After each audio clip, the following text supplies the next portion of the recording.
يا أيها الذين آمنوا أطيعوا الله وأطيعوا الرسول ولا تبطلوا أعمالكم. إن الحمد لله نحمده ونستعينه ونعوذ بالله من شرور أنفسنا ومن سيئات أعمالنا. من يهده الله فلا مضل له ومن يضلله فلا هادي له. وأشهد أن لا إله إلا الله وأشهد أن محمدا عبده ورسوله. أما بعد فإن خير الحديث كتاب الله وخير الهدي هدي محمد صلى الله عليه وسلم وشر الأمور محدثاتها وكل محدثة بدعة وكل بدعة ضلالة. الضلالة في النار. أعوذ بالله من الشيطان الرجيم. بسم الله الرحمن الرحيم. قاف والقرآن المجيد. بل عجبوا أن جاءهم منذر منهم فقال الكافرون هذا شيء عجيب. وقال الله عز وجل يا أيها الذين آمنوا اتقوا الله حق تقاته ولا تموتن إلا وأنتم مسلمون. يا أيها الناس اتقوا ربكم الذي خلقكم من نفس واحدة وخلق منها زوجها وبث منهما رجالا كثيرا ونساء واتقوا الله الذي تساءلون به والأرحام إن الله كان عليكم رقيبا. يا أيها الذين آمنوا اتقوا الله وقولوا قولا سديدا يصلح لكم أعمالكم ويغفر لكم ذنوبكم ومن يطع الله ورسوله فقد فاز فوزا عظيما. محترم حضرات، خطبہ جمعہ کے ہمارے اس مختصر وقت میں انشاءاللہ ہم ایک موضوع جو سلگتا موضوع ہے اور درپیش موضوع ہے اور ایک بہت زیادہ رواج پکڑی ہوئی بدعت ہے جو قیامت کے دن ذلت و رسوائی کا سبب بنے گی. وہ ہے رسول اللہ صلی اللہ علیہ وسلم کی پیدائش کے دن جشن منانا. آیا وہ ہمارے اسلام اور ہمارے دین میں جائز ہے یا نہیں ہے؟ ہم اس کو سنیں گے. ظاہر سی بات ہے نہیں ہے. انشاءاللہ نہیں ہے. دلائل کے ساتھ ہم اس کو سنیں گے. سب سے پہلے اللہ رب العالمین نے فرمایا یا ایھا الذین آمنوا لا تقدموا بین یدی اللہ ورسولہ واتقوا اللہ ان اللہ سمیع علیم. اے ایمان والو، اللہ سے آگے نہ بڑھو. اے ایمان والو، اس کے رسول سے آگے نہ بڑھو. اللہ اور اس کے رسول سے آگے نہ بڑھو. اللہ جو حکم دیا ہے، رسول اللہ صلی اللہ علیہ وسلم جو حکم دیے ہیں وہیں پر رہو، اس سے آگے نہ بڑھو. واتقوا اللہ، اور اللہ سے ڈرو. لا تقدموا بین یدی اللہ ورسولہ کے بعد واتقوا اللہ کیوں کہا گیا؟ آگے بڑھنے کے لیے شیطان دل میں وسوسے ڈالتا ہے، نئی نئی چیزیں ثواب بتا کر دلوں کے اندر پیش کرتا ہے. لیکن ویسے وقت میں اس آیت کو پڑھو، اللہ سے ڈرو، شیطان کی اتباع نہ کرو. ان اللہ سمیع علیم، بے شک اللہ تعالی تمہاری باتوں کو سننے والا اور تمہارے اعمال سے باخبر ہے. اس آیت کریمہ کے بعد یہ جشن عید بھی اس کو کہتے ہیں، یہ منانا جائز ہے یا نہیں ہے؟ اسلام میں خوش ہونے کی اجازت ہے، خوشی منانے کی اجازت نہیں ہے. اسلام میں غم کرنے کی اجازت ہے، غم منانے کی اجازت نہیں ہے۔ مثال کے طور پر ہمارے ہاں بچہ پیدا ہوا، اس بچے کی ولادت اور اس کی پیدائش پر ہم خوش ہو سکتے ہیں، لیکن آئندہ سال اسی دن خوشی منا نہیں سکتے۔ معلوم ہوا خوش ہونا، رسول اللہ صلی اللہ علیہ وسلم نے فرمایا جمعہ کے دن اگر کوئی ایک گاڑی میں بھی کھیلتا ہے جمعہ کے ثواب سے فوت ہو جاتا ہے۔ جائے کہ موبائل اٹھا کے کچھ کام کرنا، ہاں اس واسطے جو ہے اس کا خاص خیال رکھیں، اپنے جمعہ کی حفاظت کریں۔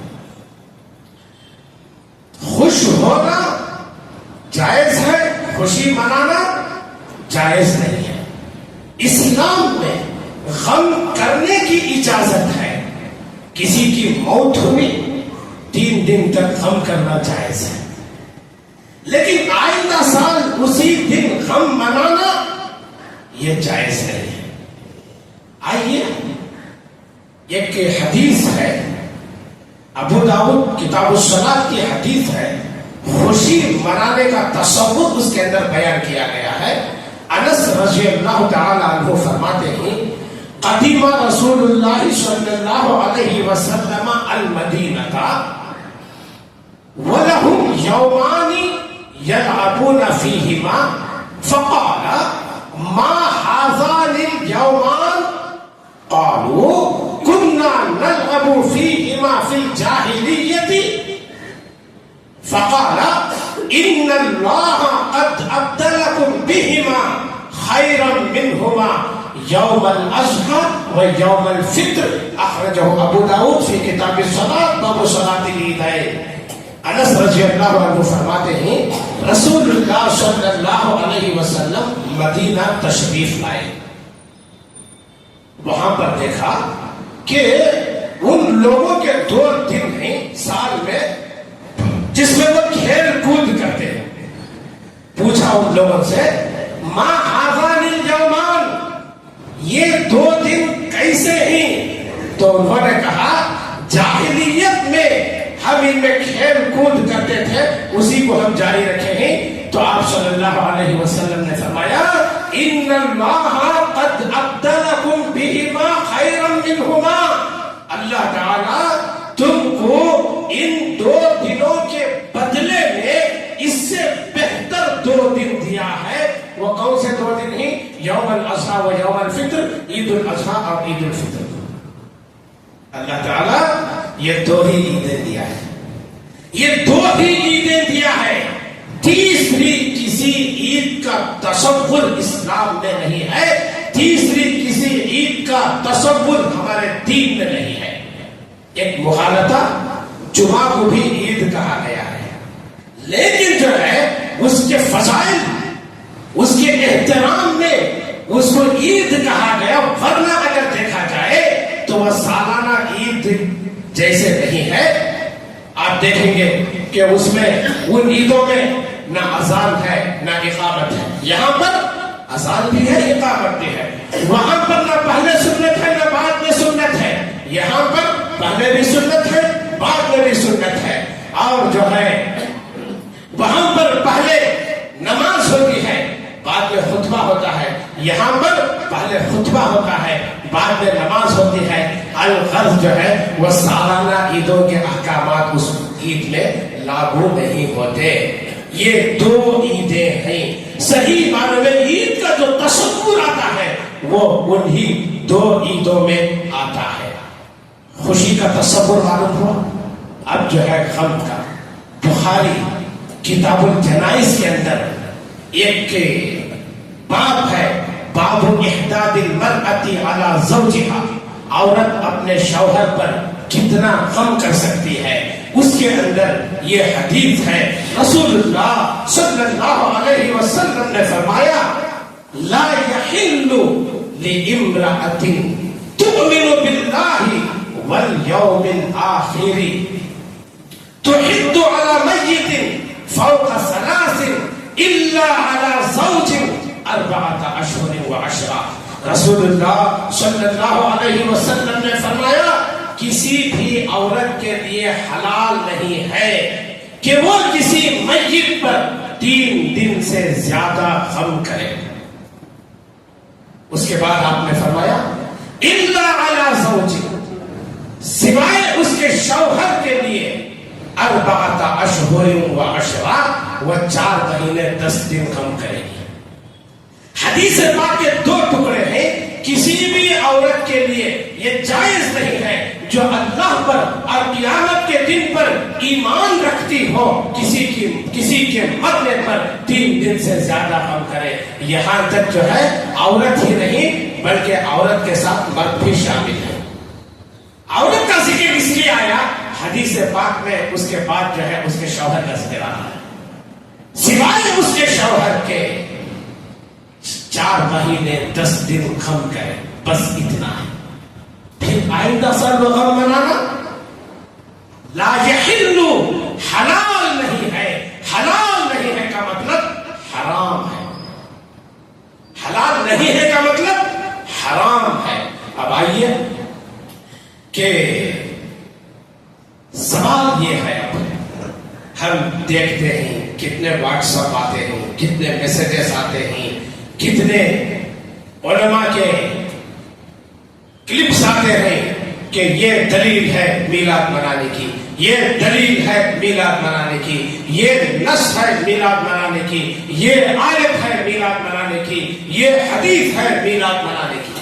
میں آپ سے کہوں کہ وہ دلیل، وہ نص، وہ آیت، وہ حدیث کیا اللہ کے نبی صلی اللہ علیہ وسلم کے زمانے میں یہ چیز سمجھ میں نہیں آئی؟ نزول قرآن کا دور تھا، صحابہ کرام موجود تھے، رسول اللہ صلی اللہ علیہ وسلم موجود تھے. کیا ان کو وہ آیتیں سمجھ میں نہیں آئی؟ وہ آیتیں ان کی فہم میں نہیں آئی جو ہم سمجھنے بیٹھے ہیں، جو ہم سمجھنے بیٹھے ہیں. اسی واسطے اللہ رب العالمین نے کہا واتقوا اللہ، بندو اللہ سے تو ڈرو، اللہ سے ڈرو. سئل رسول اللہ صلی اللہ علیہ وسلم ای الناس خیر قال انا والذین معي ثم الذین علی الاثر ثم الذین علی الاثر ثم كأنه رفض من بقي. رسول اللہ صلی اللہ علیہ وسلم سے پوچھا گیا بہترین لوگ کون ہیں؟ کیا سوال ہوا؟ بہترین لوگ کون ہیں؟ صحابہ جو سوال کرتے تھے بہترین لوگ کون ہیں، وہ جو ہے عقیدے کے اعتبار سے، ایمان کے اعتبار سے. ایسا فون رکھ دو، وہ بعد میں کرو کام. کیا کہا آپ نے؟ ای الناس خیر، بہترین لوگ کون ہیں؟ آپ صلی اللہ علیہ وسلم نے جواب دیا انا والذین معي، میں اور میرے ساتھ جو ہیں. کون تھے آپ کے ساتھ؟ کون تھے؟ جنگ میں آپ کے ساتھ، گھر میں آپ کے ساتھ، مسجد میں آپ کے ساتھ، ہجرت میں آپ کے ساتھ، غار میں آپ کے ساتھ، مصیبت میں آپ کے ساتھ، خوشی میں آپ کے ساتھ. کون تھے؟ صحابہ کرام تھے. انا والذین معي، میں اور میرے صحابہ بہترین لوگ ہیں. یہ پہلا درجہ. ثم الذین علی الاثر، پھر ان کے اثر پر جو لوگ ہیں. ثم الذین علی الاثر، پھر ان کے اثر پر جو لوگ ہیں. کون؟ صحابہ کے بعد کون تھے؟ تابعین. تابعین کے بعد کون تھے؟ تابع تابعین. یہ 3 لوگوں کا ذکر آپ صلی اللہ علیہ وسلم نے کیا. اور اس کے بعد ثم كأنه رفض من بقي، راوی حدیث فرماتے ہیں اس کے بعد والوں کو گویا آپ نے چھوڑ دیا، شمار ہی نہیں کیا، ان کو گنتی میں ہی نہیں لایا، ان کو بیان میں ہی نہیں لایا. یہ 3 زمانے بہتر، یہ کس کی زبان سے نکل رہا ہے؟ رسول اللہ صلی اللہ علیہ وسلم کی زبان سے. ارے اتنا شور مچاتے ہو، یہ دلیل ہے، یہ آیت ہے، یہ حدیث ہے، یہ فلاں ہے، یہ نص ہے. اتنا شور مچانے والوں یہ دلیل پیش کرو. یہ بہترین لوگ یہ کام کیے کیا؟ اللہ کے نبی نے جن کو بہترین لوگ کہا وہ لوگ یہ کام کیے ہیں. ارے وہ بہترین لوگ نہیں کیے, ہم کیا ثابت کرنا چاہتے ہیں ایسے کام کریں؟ ہم ان سے بہتر ہی بولنا چاہ رہے ہیں, کیا سمجھتے ہیں؟ افسوس کی بات ہے, ہوش کے ناخن لینے کی بات ہے. اور یہ صحابہ کرام کا معیار کیا تھا معلوم؟ رسول اللہ صلی اللہ علیہ اللہ رب العالمین نے فرمایا فَإِنْ آمَنُوا بِمِثْلِ مَا آمَنْتُمْ بِهِ فَقَدِ اهْتَدَوْا. اے لوگو, اگر تم ایسے ایمان لاؤ جیسے صحابہ ایمان لائے, کر دو اب کیا کرنا ہے کر دو.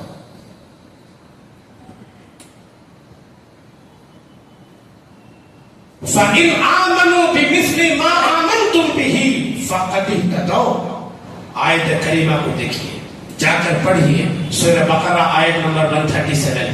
فَإِنْ آمَنُوا, اگر یہ لوگ ایمان لائے جیسے اے صحابہ تم ایمان لائے ہو, تب یہ ہدایت پر رہیں گے. صحابہ جو کام کیے, صحابہ جیسا ایمان لائے وہ کام کریں, ویسے ایمان لائیں تو ہدایت ملے گی, ورنہ ہدایت نہیں ملے گی. صحابہ کا کیا مقام؟ رسول اللہ صلی اللہ علیہ وسلم نے فرمایا لو انفق احدکم مثل احد ذهبا ما بلغ مد احدهم ولا نصيفه. تم لوگ اگر سونے احد پہاڑ کے برابر بھی سونا خرچ کر دو, میرے صحابہ جو ایک مد یا آدھا مد خرچ کیے ہیں اس کے برابر تم نہیں پہنچ سکتے. یہ کس کا مقام ہے؟ یہ صحابہ کا مقام ہے. وہ صحابہ یہ کام نہیں کیے. آئیے, یہ جشن جس دن منایا جاتا ہے وہ تاریخ کون سی ہوتی ہے؟ 12 ربیع الاول. کون سی؟ 12 ربیع الاول کو یہ منایا, یہ خوشیاں منائی جاتی ہیں, جبکہ آپ کی پیدائش 9 ربیع الاول مشہور ہے, اور صحیح روایت 8 ربیع الاول ہے. یہ صحیح حدیث ہے, یہ صحیح سند ہے. لیکن کسی بھی صورت میں 12 ربیع الاول آپ کی پیدائش نہیں ہے, اور 12 ربیع الاول آپ کی وفات سب کا اتفاق ہے. آپ کی وفات ہوئی ہے 12 ربیع الاول کو, جس دن آپ کی وفات کے دن یہ خوشیاں منائی جاتی ہیں. آئیے اس دن جو ہے کیا ہوا, میں ایک 3 حدیثیں بول کر اپنی بات کو ختم کر دوں گا, وقت ہو گیا ہے.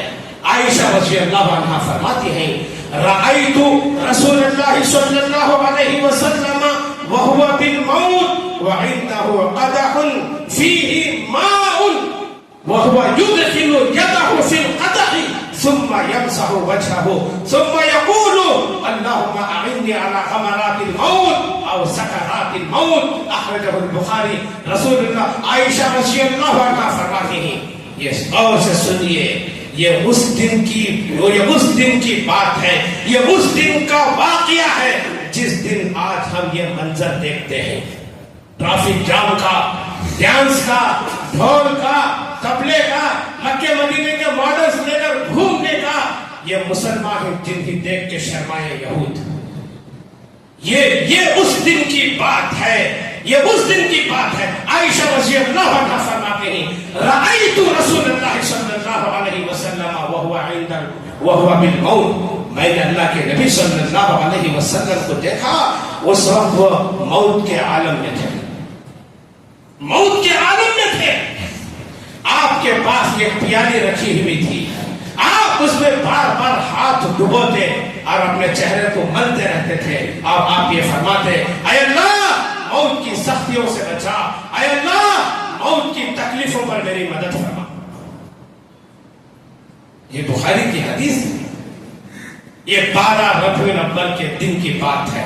اور فاطمہ رضی اللہ عنہا فرماتی ہیں کہ لما ثقل رسول اللہ صلی اللہ علیہ وسلم, عائشہ رضی اللہ عنہا فرماتی ہیں مات النبی صلی اللہ علیہ وسلم وهو لا بین حاقنتی و ذاقنتی فلا النبی صلی اللہ علیہ وسلم. اللہ کے نبی صلی اللہ علیہ وسلم کی وفات ہو رہی تھی. اس وقت وہ میری تھوڑی اور میری ہنسلی کے درمیان تھی. میں نے آپ کے اوپر جو موت کی سختیاں تھی میں نے ان کو محسوس کیا, میں نے اپنی آنکھوں سے دیکھا. فلا اکرہ شدت الموت لأحد ابدا بعد النبی صلی اللہ علیہ وسلم. اللہ کے نبی صلی اللہ علیہ وسلم کی اس تکلیف کو دیکھنے کے بعد میں نے کسی کی موت کی سختی کو تکلیف والی محسوس نہیں کیا. یہ تکلیف کا دن کون سا دن تھا؟ یہ 12 ربیع الاول کا دن تھا جس وقت ہم یہ منظر دیکھتے.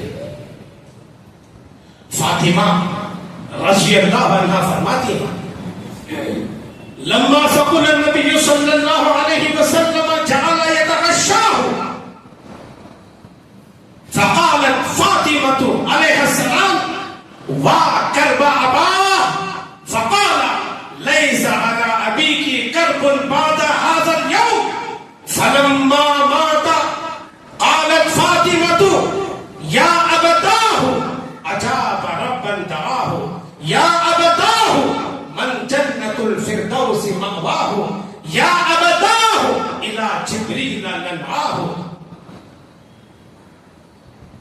فاطمہ رضی اللہ عنہ فرماتی ہیں جب اللہ کے نبی صلی اللہ علیہ وسلم کی طبیعت بوجھل ہوئی, لما ثقل النبی صلی اللہ علیہ وسلم, جب آپ کی طبیعت بوجھل ہوئی, جعل يتغشاه, آپ پر بے ہوشی طاری ہونے لگی, بار بار بے ہوش ہو رہے ہیں. یہ جو ہے یہ وفات کے آخری لمحے, بالکل اب گنے چنے لمحے باقی رہ گئے ہیں, بار بار بے ہوشی طاری ہو رہی ہے. یہ منظر دیکھ کر فاطمہ رضی اللہ عنہا فرماتی ہیں واہ کرب ابا, ہائے میرے ابا جان کی تکلیف, ہائے میرے ابا جان کی تکلیف. رسول اللہ صلی اللہ علیہ وسلم نے فرمایا لیس علی ابیک کرب بعد ھذا اليوم. فاطمہ آج کے بعد تیرے ابا پر کوئی تکلیف آنے والی نہیں ہے. یہ موت کے لمحات تھے, آپ کی انگلی شہادت کی وہ آسمان کی طرف اٹھی ہوئی ہے. اللہم الحقنی بالرفیق الاعلی, اللہم الحقنی بالرفیق الاعلی, اللہم الحقنی بالرفیق الاعلی. اللہ رفیق اعلیٰ سے مجھے ملا, اللہ رفیق اعلیٰ سے مجھے ملا, اللہ رفیق اعلیٰ سے مجھے ملا. یہ آپ کی انگلی آسمان کی طرف اٹھی ہوئی ہے. فلما مات, آپ کی انگلی جھک گئی. فاطمہ رضی اللہ عنہا کو معلوم ہو گیا آپ کی وفات ہوگی. فاطمہ رضی اللہ عنہا نے فرمایا یا ابتاہ اجاب ربا دعاہ, اے ابا جان اللہ نے آپ کو بلایا اور آپ رخصت ہو گئے. یا ابتاہ من جنت الفردوس مأواہ, ہائے ابا جان آپ کا ٹھکانہ تو جنت الفردوس ہے. یا ابتاہ الی جبریل ننعاہ, ہائے ابا جان ہم جبریل کو آپ کی وفات کی خبر دے دیں گے. انس رضی اللہ عنہ جب تدفین کا وقت آیا, تدفین سے فارغ ہو کر آئے تو انس رضی اللہ عنہ سے فرماتے ہیں کہ اے انس اطابت انفسکم ان تحثوا علی رسول اللہ صلی اللہ علیہ وسلم التراب. آپ کے دل کیسے قبول کیے, کیسے محسوس ہوا آپ کو جب آپ کے خبر پر آپ جو ہے مٹی کو ٹھکے رہے تھے. یہ منظر, یہ آخری نبی کی رخصت کا منظر تاریخ کی کتابوں کا ایک اہم باب ہے, سیرت کی کتابوں کا ایک اہم باب ہے. یہ 12 ربیع الاول کو یہ منظر پیش آیا. یہ امت کس جہالت کی طرف جا رہی ہے. آپ بتائیے کیا یہ کام مسلمان کو شعبہ دے گا؟ کیا یہ بدعت مسلمان کو شعبہ دے سکتا ہے؟ کیا یہ چیز لائق ہے کسی مسلمان کے لیے؟ ارے نبی رخصت ہونے کے دن, نبی جس دن رخصت ہو رہا ہے, یہ ڈرامہ بچائے رکھے, یہ بےہودہ حرکتیں بنا رکھے. قرآن پڑھو, حدیث پڑھو, صحیح سند کے ساتھ سیرت پڑھو، فقہ پڑھو، عقیدہ پڑھو، اپنی آخرت پڑھو. یہ سب جہالت کی باتیں چھوڑو. جو دلیلیں دی جاتی ہیں آپ غور سے سنو. جو یہ علماء سو، برے علماء، جو یہ اسلام کو بگاڑنے والے علماء، دین کے چہرے کو مسخ کرنے والے علماء جو بیانات دیتے ہیں، جو باتیں بتاتے ہیں، سوائے لفاظی کے یہ حدیث وہ سنا سکتے ہیں. اس کے اندر یہ حدیث پڑھ کر سنا سکتے ہیں، ایک دلیل دے سکتے ہیں کہ صحابہ نے یہ کام کیا، ایک وجہ بتا سکتے ہیں کہ یہ آیت کا مطلب جو ہم بول رہے ہیں یہ صحابہ نے سمجھا، سلف صالحین نے سمجھا، ہمارے منہج میں یہ چیز ہے.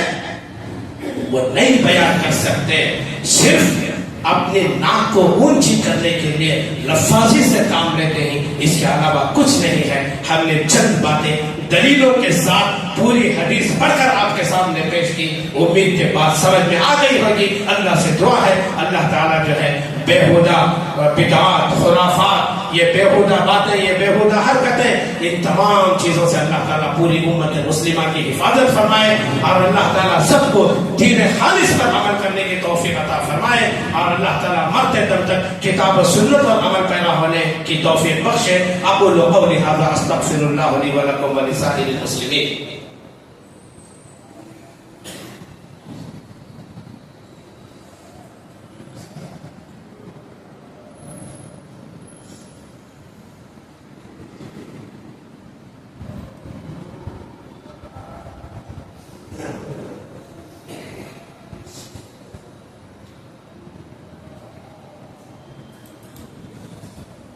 إن الحمد لله نحمده ونستعينه ونعوذ بالله من شرور أنفسنا ومن سيئات أعمالنا. من يهده الله فلا مضل له ومن يضلله فلا هادي له. وأشهد أن لا إله إلا الله وأشهد أن محمدا عبده ورسوله. اللهم انصر من نصر دين محمد صلى الله عليه وسلم وجعلنا منهم، واخذل من خذل دين محمد صلى الله عليه وسلم ولا تجعلنا منهم. إن الله يأمر بالعدل والإحسان وإيتاء ذي القربى وينهى عن الفحشاء والمنكر والبغي يعظكم لعلكم تذكرون. واذكروا الله يذكركم وادعوه يستجب لكم ولذكر الله تعالى أعلى وأكبر.